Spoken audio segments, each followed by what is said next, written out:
Good evening and welcome to BJC Mitzvah Day, number 144, part 2, using the Sefer HaChinuch. A Mitzvah Day keeps your soul in its way. And we're continuing with the mitzvah entitled The Prohibition to Eat Piggul. Not pickles. That's okay. Piggul, which we mentioned, was when the Kohen has the wrong intention of eating the offering past its due time, then it becomes prohibited. So now we're up to the start of this mitzvah. We are commanded not to eat piggul.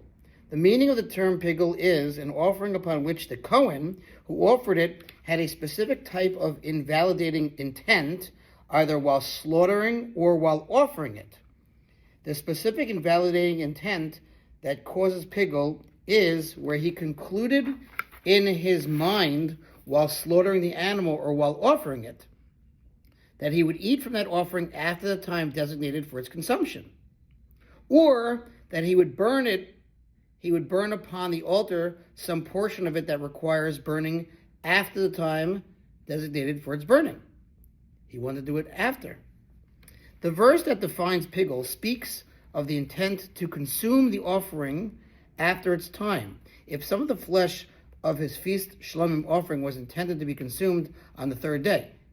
Chinuch explains why the intent to burn the offering after its designated time makes it piggul.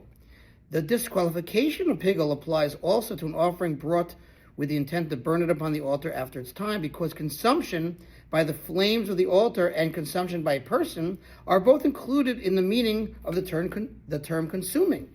Therefore, an offering is deemed piggul whether the intention of the one performing its avoda, its service, was that part of it would be consumed by a person, or that part of it would be consumed by the altar beyond the time designated for each of these forms of consumption.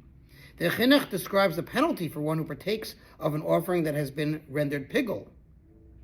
Scripture sets out that one who eats piggul will bear an iniquity, as it is stated in Leviticus, if it was intended to be consumed, and the soul that eats from it shall bear its iniquity. And the meaning of the expression bearing iniquity, in this case, is that he will incur the penalty of karas excision, as is described in the Gemara, through the exegetical principle of Gezerah Shava, the connecting of different terms. As he says in the bottom, Gezerah Shava is a method of exegesis whereby laws may be derived from one context to another by means of a common word used in biblical verses in speaking of both laws. The Chinuch elaborates on this below. We'll see more about that. Okay, thanks for listening to Sponsor Future Mitzvah, 36,100 for the gold. We're still in the middle of this prohibition. It'll be a while. And God willing, we shall see you tomorrow.